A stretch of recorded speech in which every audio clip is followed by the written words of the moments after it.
5 ಯುದ್ಧದ ಕೃತ್ಯ ವೆನೆಜುವೆಲಾ ಅಧ್ಯಕ್ಷರ ಬಂಧನದ ವಿರುದ್ಧ ಟ್ರಂಪ್ ಜೊತೆ ಮಾತುಕತೆ ನಡೆಸಿದ ನ್ಯೂಯಾರ್ಕ್ ಮೇಯರ್. ನ್ಯೂಯಾರ್ಕ್, ಜನವರಿ 4. ಅಮೆರಿಕ ಸೇನೆಯು ವೆನೆಜುವೆಲಾದ ಅಧ್ಯಕ್ಷ ನಿಕೋಲಾಸ್ ಮಡುರೋ ಮತ್ತು ಅವರ ಪತ್ನಿ ಸಿಲಿಯಾ ಫ್ಲೋರೆಸ್ ಅವರನ್ನು ಬಂಧಿಸಿ ಅಮೆರಿಕಕ್ಕೆ ಕರೆತಂದಿರುವ ಘಟನೆ ಜಾಗತಿಕ ರಾಜಕೀಯದಲ್ಲಿ ಭಾರೀ ಸಂಚಲನ ಮೂಡಿಸಿದೆ.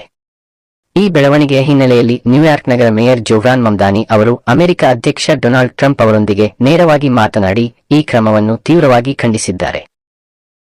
ಮೇಯರ್ ಮಮ್ದಾನಿ, ಒಂದು ಸ್ವಾಯತ್ತ ರಾಷ್ಟ್ರದ ಮೇಲೆ ಯಾವುದೇ ಘೋಷಣೆಯಿಲ್ಲದೆ ಸೇನಾ ದಾಳಿ ನಡೆಸಿ ಅದರ ರಾಷ್ಟ್ರಾಧ್ಯಕ್ಷರನ್ನು ಬಂಧಿಸುವುದು ಯುದ್ಧದ ಕೃತ್ಯ, ಆಕ್ಟ್ ಆಫ್ ವಾರ್ ಎಂದು ಅಭಿಪ್ರಾಯಪಟ್ಟಿದ್ದಾರೆ. ಈ ರೀತಿಯ ಕ್ರಮ ಅಂತಾರಾಷ್ಟ್ರೀಯ ಕಾನೂನುಗಳು, ರಾಷ್ಟ್ರಗಳ ಸಾರ್ವಭೌಮತ್ವ ಹಾಗೂ ರಾಜತಾಂತ್ರಿಕ ಸಂಪ್ರದಾಯಗಳಿಗೆ ವಿರುದ್ಧವಾಗಿದೆ ಎಂದು ಅವರು ಎಚ್ಚರಿಸಿದರು. ಶನಿವಾರ, ಜನವರಿ 3 ಬೆಳಿಗ್ಗೆ ಅಮೆರಿಕದ ಉನ್ನತ ಭದ್ರತಾ ಅಧಿಕಾರಿಗಳು ಮೇಯರ್ ಮಮ್ದಾನಿ ಅವರಿಗೆ ಮಾಹಿತಿ ನೀಡಿದ್ದು, ವೆನೆಜುವೆಲಾದಲ್ಲಿ ನಡೆದ ರಾತ್ರೋರಾತ್ರಿ ಕಾರ್ಯಾಚರಣೆಯಲ್ಲಿ ಅಧ್ಯಕ್ಷ ಮಡುರೋ ಹಾಗೂ ಅವರ ಪತ್ನಿಯನ್ನು ಬಂಧಿಸಿ ಹೆಲಿಕಾಪ್ಟರ್ ಮೂಲಕ ನ್ಯೂಯಾರ್ಕ್ ರಾಜ್ಯದ ಸ್ಟುವರ್ಟ್ ಏರ್ ನ್ಯಾಷನಲ್ ಗಾರ್ಡ್ ಬೇಸ್ಗೆ ಕರೆತರಲಾಗಿದೆ ಎಂದು ತಿಳಿದುಬಂದಿದೆ. ನಂತರ ಅವರನ್ನು ಫೆಡರಲ್ ಕಸ್ಟಡಿಯಲ್ಲಿ ನ್ಯೂಯಾರ್ಕ್ ನಗರದಲ್ಲೇ ಇರಿಸುವ ಯೋಜನೆಯಿದೆ ಎಂದು ವರದಿಯಾಗಿದೆ.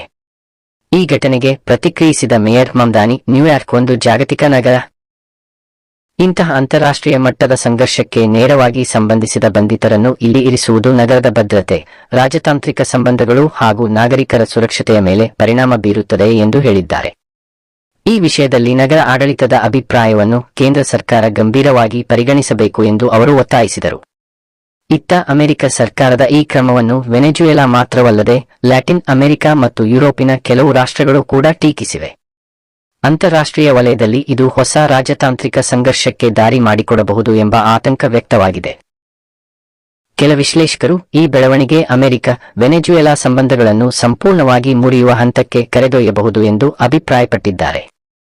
ಒಟ್ಟಿನಲ್ಲಿ ವೆನೆಜುವೆಲಾ ಅಧ್ಯಕ್ಷರ ಬಂಧನ ಮತ್ತು ಅವರನ್ನು ನ್ಯೂಯಾರ್ಕ್ಗೆ ಕರೆತಂದಿರುವ ಘಟನೆ ಕೇವಲ ಎರಡು ರಾಷ್ಟ್ರಗಳ ನಡುವಿನ ವಿಚಾರವಲ್ಲ, ಇದು ಜಾಗತಿಕ ರಾಜಕೀಯ ಸಮತೋಲನ, ಅಂತಾರಾಷ್ಟ್ರೀಯ ಕಾನೂನು ಮತ್ತು ಯುದ್ಧದ ಕೃತ್ಯ ವೆನೆಜುವೆಲಾ ಅಧ್ಯಕ್ಷರ ಬಂಧನದ ವಿರುದ್ಧ ಟ್ರಂಪ್ ಜೊತೆ ಮಾತುಕತೆ ನಡೆಸಿದ ನ್ಯೂಯಾರ್ಕ್ ಮೇಯರ್. ನ್ಯೂಯಾರ್ಕ್, ಜನವರಿ 4. ಅಮೆರಿಕ ಸೇನೆಯು ವೆನೆಜುವೆಲಾದ ಅಧ್ಯಕ್ಷ ನಿಕೋಲಾಸ್ ಮಡುರೋ ಮತ್ತು ಅವರ ಪತ್ನಿ ಸಿಲಿಯಾ ಫ್ಲೋರೆಸ್ ಅವರನ್ನು ಬಂಧಿಸಿ ಅಮೆರಿಕಕ್ಕೆ ಕರೆತಂದಿರುವ ಘಟನೆ ಜಾಗತಿಕ ರಾಜಕೀಯದಲ್ಲಿ ಭಾರೀ ಸಂಚಲನ ಮೂಡಿಸಿದೆ. ಈ ಬೆಳವಣಿಗೆಯ ಹಿನ್ನೆಲೆಯಲ್ಲಿ ನ್ಯೂಯಾರ್ಕ್ ನಗರ ಮೇಯರ್ ಜೋವ್ರಾನ್ ಮಮ್ದಾನಿ ಅವರು ಅಮೆರಿಕ ಅಧ್ಯಕ್ಷ ಡೊನಾಲ್ಡ್ ಟ್ರಂಪ್ ಅವರೊಂದಿಗೆ ನೇರವಾಗಿ ಮಾತನಾಡಿ ಈ ಕ್ರಮವನ್ನು ತೀವ್ರವಾಗಿ ಖಂಡಿಸಿದ್ದಾರೆ. ಮೇಯರ್ ಮಮ್ದಾನಿ, ಒಂದು ಸ್ವಾಯತ್ತ ರಾಷ್ಟ್ರದ ಮೇಲೆ ಯಾವುದೇ ಘೋಷಣೆಯಿಲ್ಲದೆ ಸೇನಾ ದಾಳಿ ನಡೆಸಿ ಅದರ ರಾಷ್ಟ್ರಾಧ್ಯಕ್ಷರನ್ನು ಬಂಧಿಸುವುದು ಯುದ್ಧದ ಕೃತ್ಯ, ಆಕ್ಟ್ ಆಫ್ ವಾರ್ ಎಂದು ಅಭಿಪ್ರಾಯಪಟ್ಟಿದ್ದಾರೆ. ಈ ರೀತಿಯ ಕ್ರಮ ಅಂತಾರಾಷ್ಟ್ರೀಯ ಕಾನೂನುಗಳು, ರಾಷ್ಟ್ರಗಳ ಸಾರ್ವಭೌಮತ್ವ ಹಾಗೂ ರಾಜತಾಂತ್ರಿಕ ಸಂಪ್ರದಾಯಗಳಿಗೆ ವಿರುದ್ಧವಾಗಿದೆ ಎಂದು ಅವರು ಎಚ್ಚರಿಸಿದರು. ಶನಿವಾರ, ಜನವರಿ 3 ಬೆಳಿಗ್ಗೆ ಅಮೆರಿಕದ ಉನ್ನತ ಭದ್ರತಾ ಅಧಿಕಾರಿಗಳು ಮೇಯರ್ ಮಮ್ದಾನಿ ಅವರಿಗೆ ಮಾಹಿತಿ ನೀಡಿದ್ದು, ವೆನೆಜುವೆಲಾದಲ್ಲಿ ನಡೆದ ರಾತ್ರೋರಾತ್ರಿ ಕಾರ್ಯಾಚರಣೆಯಲ್ಲಿ ಅಧ್ಯಕ್ಷ ಮಡುರೋ ಹಾಗೂ ಅವರ ಪತ್ನಿಯನ್ನು ಬಂಧಿಸಿ ಹೆಲಿಕಾಪ್ಟರ್ ಮೂಲಕ ನ್ಯೂಯಾರ್ಕ್ ರಾಜ್ಯದ ಸ್ಟುವರ್ಟ್ ಏರ್ ನ್ಯಾಷನಲ್ ಗಾರ್ಡ್ ಬೇಸ್ಗೆ ಕರೆತರಲಾಗಿದೆ ಎಂದು ತಿಳಿದುಬಂದಿದೆ.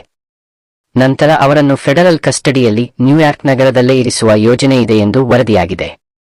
ಈ ಘಟನೆಗೆ ಪ್ರತಿಕ್ರಿಯಿಸಿದ ಮೇಯರ್ ಮಮ್ದಾನಿ, ನ್ಯೂಯಾರ್ಕ್ ಒಂದು ಜಾಗತಿಕ ನಗರ. ಇಂತಹ ಅಂತಾರಾಷ್ಟ್ರೀಯ ಮಟ್ಟದ ಸಂಘರ್ಷಕ್ಕೆ ನೇರವಾಗಿ ಸಂಬಂಧಿಸಿದ ಬಂಧಿತರನ್ನು ಇಲ್ಲಿ ಇರಿಸುವುದು ನಗರದ ಭದ್ರತೆ, ರಾಜತಾಂತ್ರಿಕ ಸಂಬಂಧಗಳು ಹಾಗೂ ನಾಗರಿಕರ ಸುರಕ್ಷತೆಯ ಮೇಲೆ ಪರಿಣಾಮ ಬೀರುತ್ತದೆ ಎಂದು ಹೇಳಿದ್ದಾರೆ. ಈ ವಿಷಯದಲ್ಲಿ ನಗರ ಆಡಳಿತದ ಅಭಿಪ್ರಾಯವನ್ನು ಕೇಂದ್ರ ಸರ್ಕಾರ ಗಂಭೀರವಾಗಿ ಪರಿಗಣಿಸಬೇಕು ಎಂದು ಅವರು ಒತ್ತಾಯಿಸಿದರು. ಇತ್ತ ಅಮೆರಿಕ ಸರ್ಕಾರದ ಈ ಕ್ರಮವನ್ನು ವೆನೆಜುವೆಲಾ ಮಾತ್ರವಲ್ಲದೆ ಲ್ಯಾಟಿನ್ ಅಮೆರಿಕ ಮತ್ತು ಯುರೋಪಿನ ಕೆಲವು ರಾಷ್ಟ್ರಗಳು ಕೂಡ ಟೀಕಿಸಿವೆ. ಅಂತಾರಾಷ್ಟ್ರೀಯ ವಲಯದಲ್ಲಿ ಇದು ಹೊಸ ರಾಜತಾಂತ್ರಿಕ ಸಂಘರ್ಷಕ್ಕೆ ದಾರಿ